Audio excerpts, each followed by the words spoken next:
Welcome to the Unstoppable Leadership Spotlight, influential leaders and their game-changing insights. I'm Jacqueline Strominger, CEO and founder of Leap to Your Success. That's leaptoyoursuccess.com.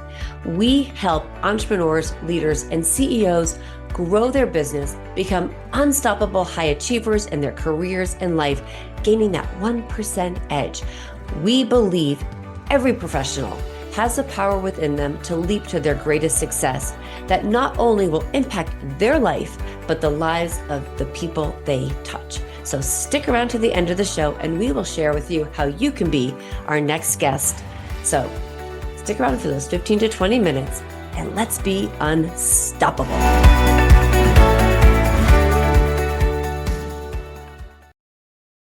Hi, everybody, and welcome to the Unstoppable Leadership Spotlight podcast, where we hear from influential leaders and their game-changing insights. I'm Jacqueline Strominger, your host, and today I want to welcome our amazing guest, Tanis. Oh my God, she has done some amazing kick-ass things. So let me just give you a little bit of background on Tanis. She is a serial tech entrepreneur and a leading advisor to startup founders on entrepreneurship and building a successful co-founder partnerships. And over the course of her career, which has spanned over 20 years, she has co-founded, scaled, and successfully exited multiple data-driven businesses.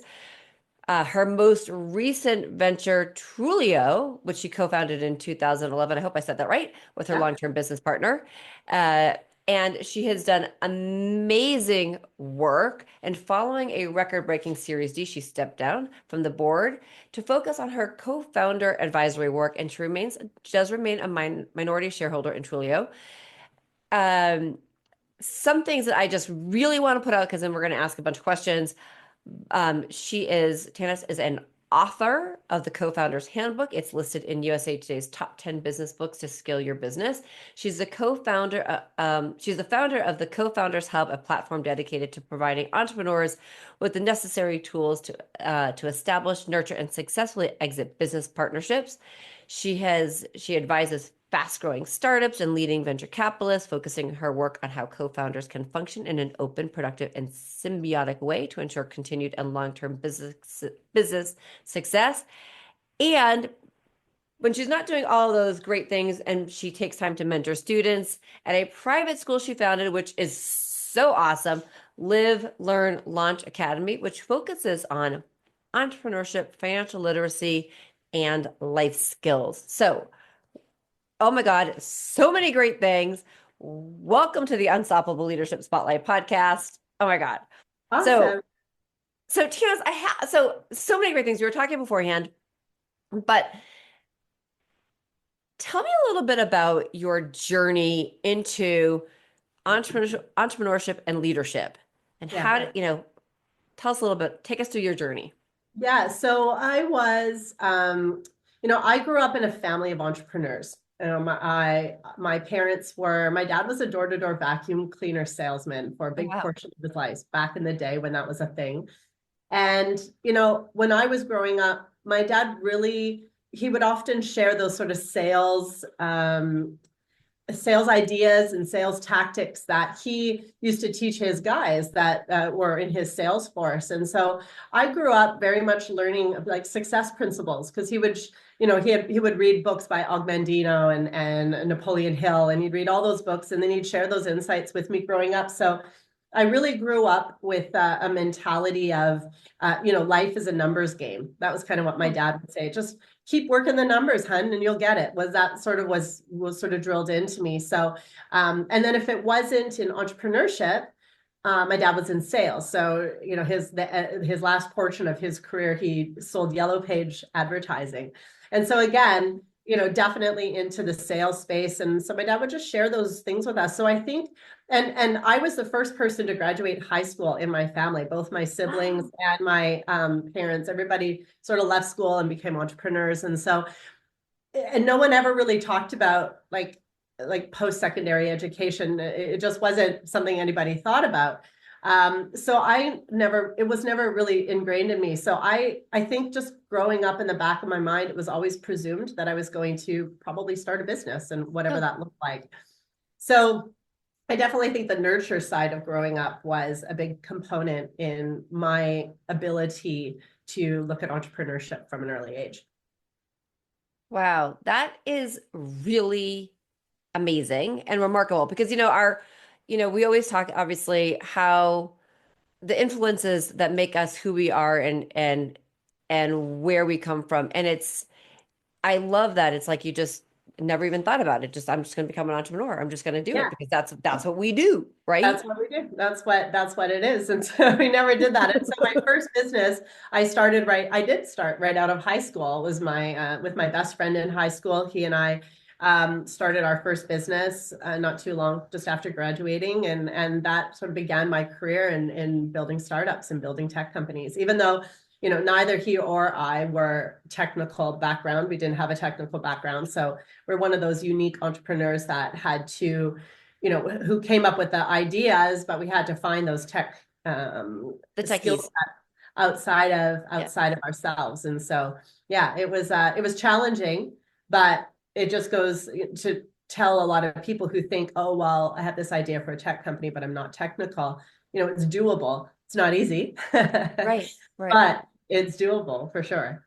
So a couple questions. First, I want to ask you about, so you did not go to university. No. Okay.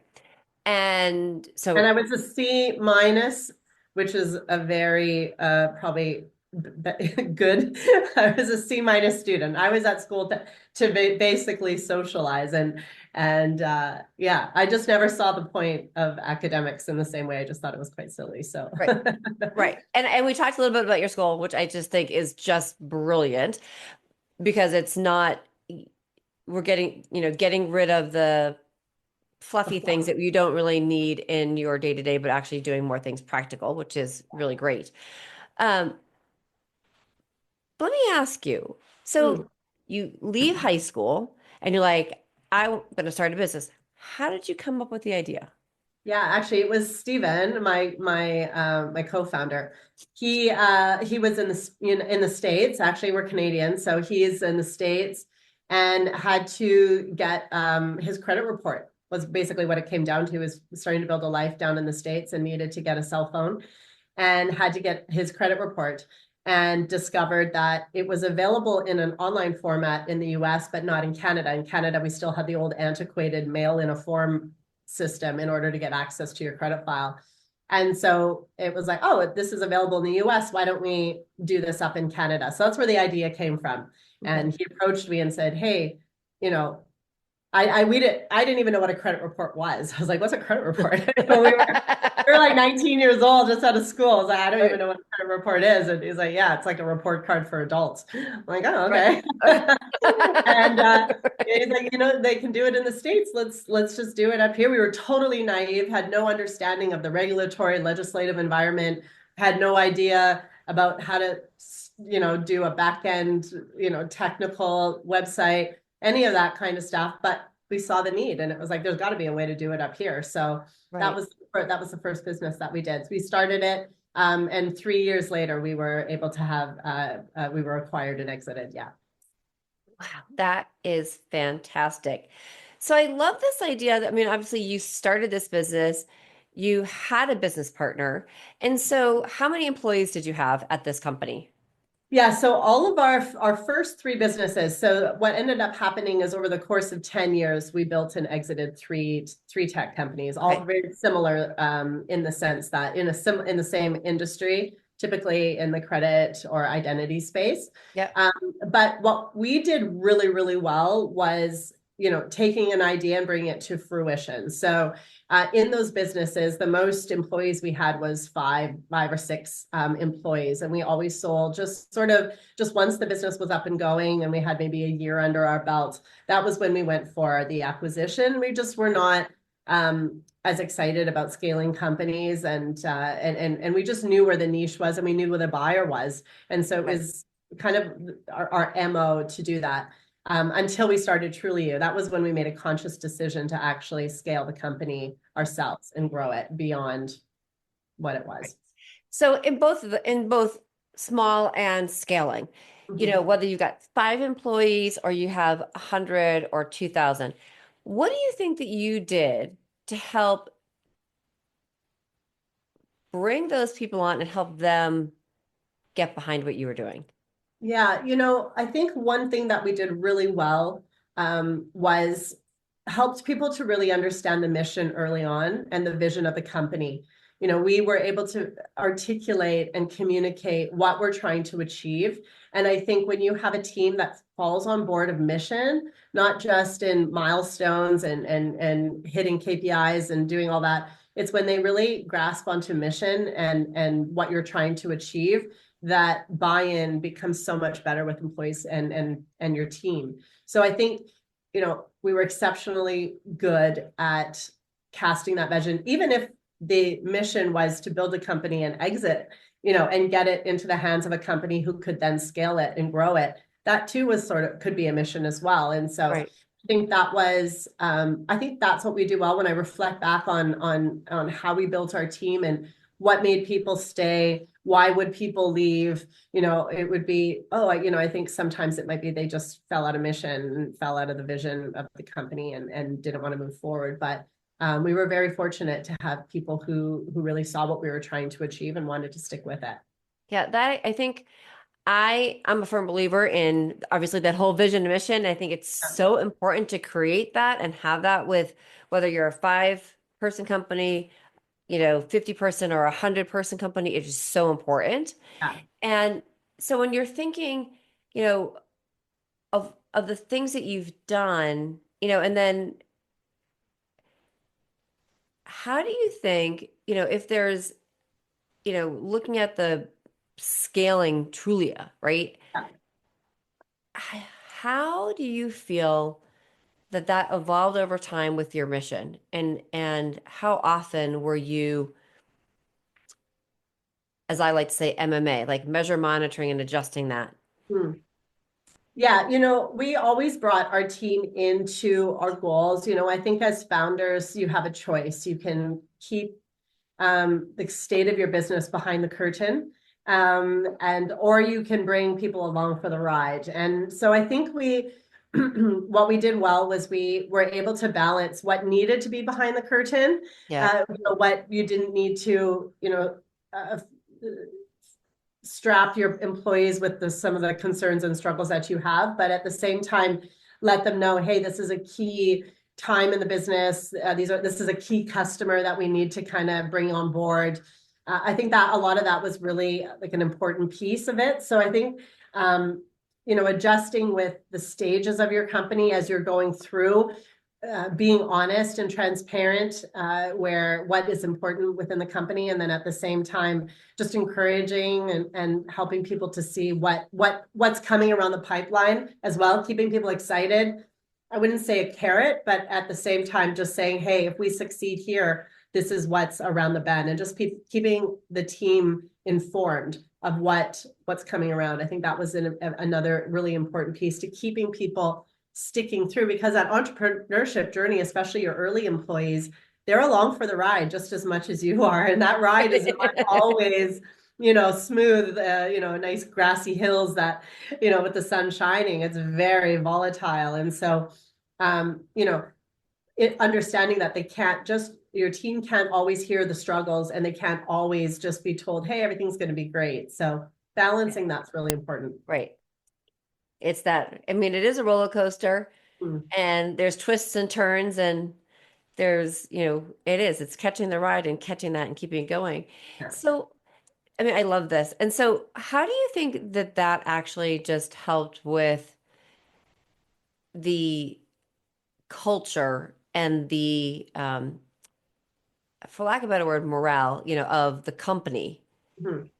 Yeah, I'm a big proponent. So in the co-founder partnership, one of the sort of the key pillars of a successful partnership is, in my opinion, the transparency, vulnerability, and authenticity. Those three things are really, really important, because those three things are what builds a foundation of trust. And I think in many ways, you can always transfer that over to your team as well. Your team has to trust you as founders. I mean, you're their leader. You're the person who's taking this company, on this ride, and they need to trust you. And so again, there is this, we were never up on any kind of pedestal. We never put ourselves separate. We were in the bullpen with everybody. We were engaged. We really enjoyed, we understood that, we're trading our life, our everyday life for this business and what we're trying to achieve here. Right. And so it was really important that, we enjoyed working with the people that we worked with. So there was this level of trust and transparency that took place. And I think that's where it built trust. Our team trusted us. And I think that's a really key, important piece for founders to establish with their team. Yeah. What you just said, I think is so really, it's so really important, the trust factor, building that. But the one thing that you said, you said you're in the bullpen with them, you're in the trenches and you're not sort of like on this pedestal. And I think that's something that I see, if you were to me, wave that magic wand and you can create great leaders. Great leaders are in there, the CEOs and people that they're doing the work with the people because they want to see that rise, Yeah. right? So if you had a magic wand and you could change and give one massive advice to leaders today that you think would be to change the trajectory of leadership, what would it be? Yeah. I think today what I'm seeing a lot is leaders sort of relegating culture and how the business is going to be built to the team. I think founders need to regain that responsibility and the trust in themselves to say, this is what my company is going to be about, and sort of holding on to that responsibility of being the leaders and not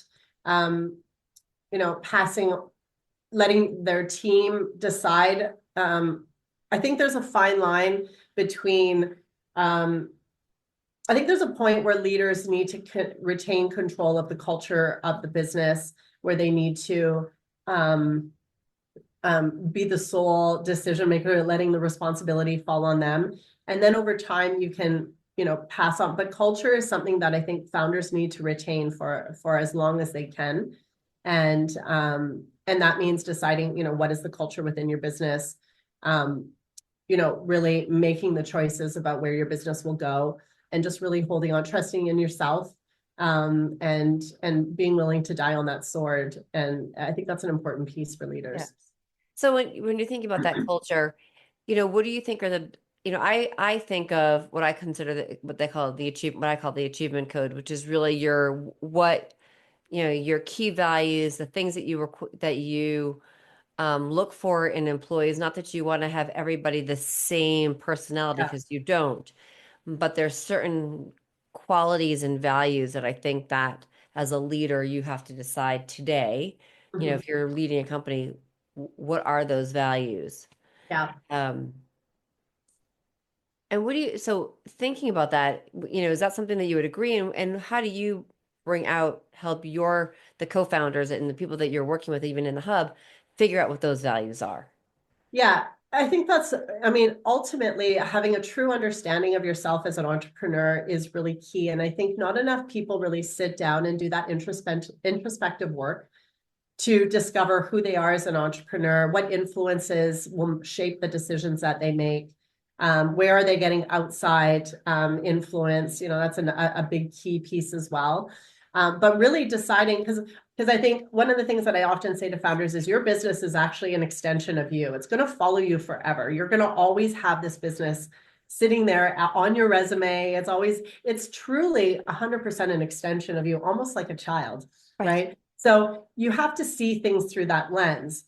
How you build your business will be how people see you. So when you look at it in that frame, your business, how you conduct business, how you structure the processes within your business, if it's regimented, and maybe you're a regimented person, that might be what you are. And so the structure within your business is going to be regimented because that's how you learn, that's how you communicate, that's how you take in information. But just really understanding that how your business is being built is a reflection of you. So if you want your business to be reflected in a certain way, you have to adapt to that in some ways. And so your values need to be understood because that will be reflected. So, and if you want it to be a place where innovation, it grows, then you need to look at yourself and go, are you the innovator, or do you need to bring again a partner who's the innovator then? So it's really understanding yourself as an entrepreneur, so that you in doing that, you see that bird's eye picture of what you're about, and you'll be able to see what your business is going to be, and you can adapt and change that as your business needs it. Yeah, no, my God, that is brilliant. It's so true because it is. And I would almost say, would you also say that it's whether you're the entrepreneur, but if you take that same frame, does that also lie within a company and somebody who's leading a team? Oh yeah, 100%. Again, we always look at these sort of personality tests, and we look at these things, sometimes thinking they're gimmicky. They're not. They're actually really important. It tells a story about how somebody's going to lead. It tells how somebody looks at the world. And so, it's really important. I'm one of the things that I put all the co-founders that I usually advise, I put them through a whole series of tests to find out, like, what's your conflict style? What's your learning style? What are your values? What level of optimism and pessimism do you have? I've come across people who are just off the charts optimistic. Well, that doesn't necessarily bode well in a business, because you have to be able to see any red flags, and sometimes you have to act on those. You can't just, oh, it's going to be fine in the end, right? And then you have the other side where you have people who are so pessimistic in their mind, they have to have every single duck in a row in order to make a step forward, in order to ensure they do it right. And that's not practical as well. So there's a whole series of real deep thought that you have to look in at yourself. Who are your influence? Who's going to make decisions? So again, same thing. I talk to co-founders and find out, one of them goes home and talks to their spouse, and their spouse is just telling them in the background, oh, you got to do this, you got to do that. And they come to the office the next day, and they're actually making a decision based on somebody else's recommendation, not their own. And so there's all these things, or just background experiences, the baggage you bring into a business, that you might be less risk oriented if you failed in a previous business, but that's not necessarily what you need to do. So you have to understand all this stuff about you in order to really move forward and make decisions effectively. Yeah, no, that is, oh my God, and I'm a big, huge fan of assessments, huge Yeah. fan of them, huge fan of them. But it's so true. And I think it's very, what you just said is helping people understand again who they really are truly does matter. And that whether you're the CEO or you're a leader of a team, you need to know who you are and then decide how, what are those values and of the people that you want to bring in. Well, the other side of it as well is, if you are in a partnership, or if you have, a C-suite executive on your team, you really need to put your personnel, your assessment of yourself and your things alongside these folks, because that's where conflict can arise. If you're not understanding, I'll give an example. For me, I am very high level strategy. I am the person who takes a look at every possible scenario, and I can kind of map that out. But when it comes to execution and sort of drilling down into that one single piece, I don't flourish in that space. So I needed to, and this was a reflection I learned after, when people started to come to me and say, how have you and Stephen built 4 companies together over 25 years and you're still friends?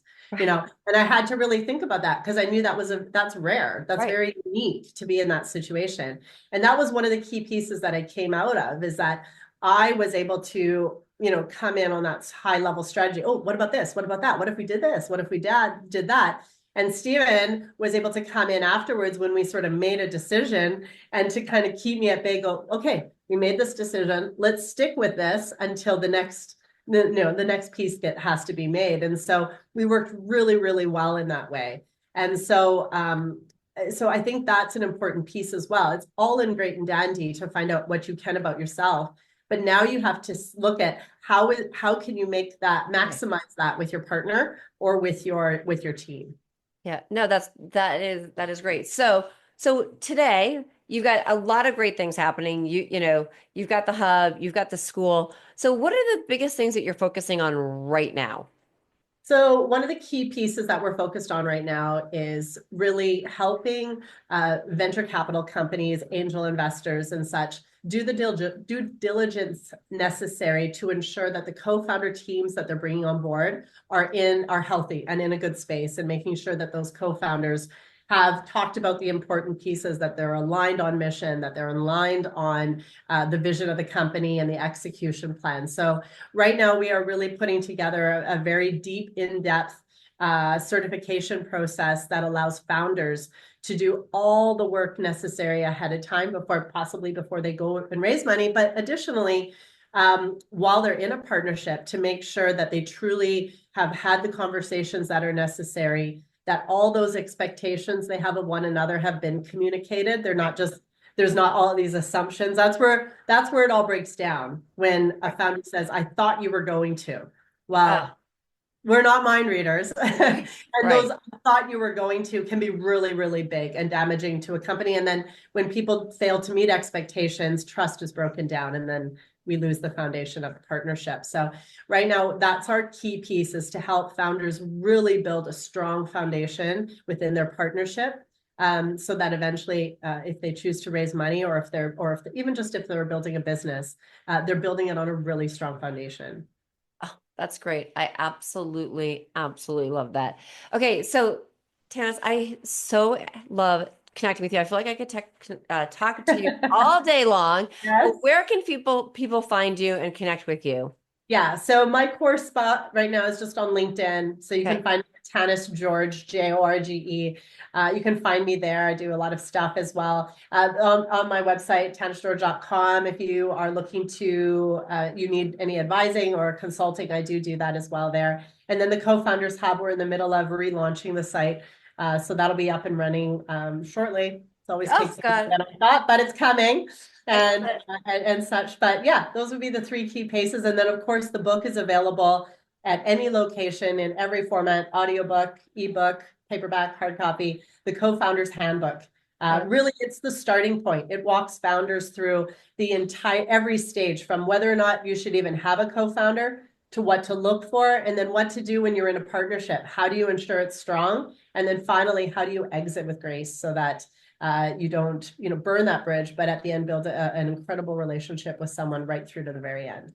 Oh my God, that is fantastic. Okay, so listeners, if you are in the space of co-founding a business, or you have a co-founder, you have a partner, even if it's a partner in your company, go grab the book, read it, yes, and share your insights. Yes. And please connect with Tanis George on LinkedIn, go to her website and all those things.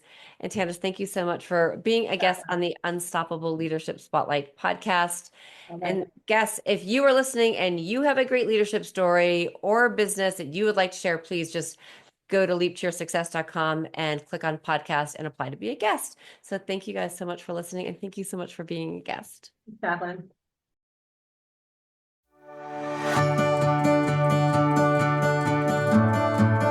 I'm Jacqueline Strominger, and I want to thank you so much for listening to the Unstoppable Leadership Spotlight, Influential Leaders and Their Game-Changing Insights podcast.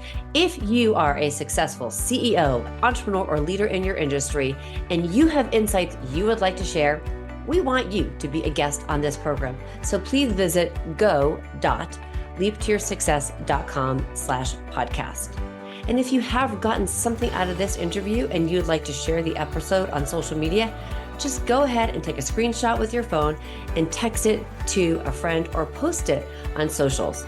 If you know somebody who would be a great guest, please tag them on social media and let them know about the show, and include the hashtag Unstoppable Leadership Spotlight. I love seeing your posts and your guest suggestions. So we regularly are putting out new episodes and content. So please make sure you don't miss any episodes, and go ahead and hit subscribe. Your thumbs up, ratings, and reviews go a long way to help promote the show, and they mean so much to me and my team. You want to know more about the podcast or about Leap to Your Success, just go to the website leaptoyoursuccess.com or follow me, Jacqueline Strominger, on LinkedIn, Facebook, and Instagram. Just plug in my name, Jacqueline, that's Jaclyn .Strominger, Strominger, and follow me on all the socials. So thank you so much for listening. And remember, be unstoppable.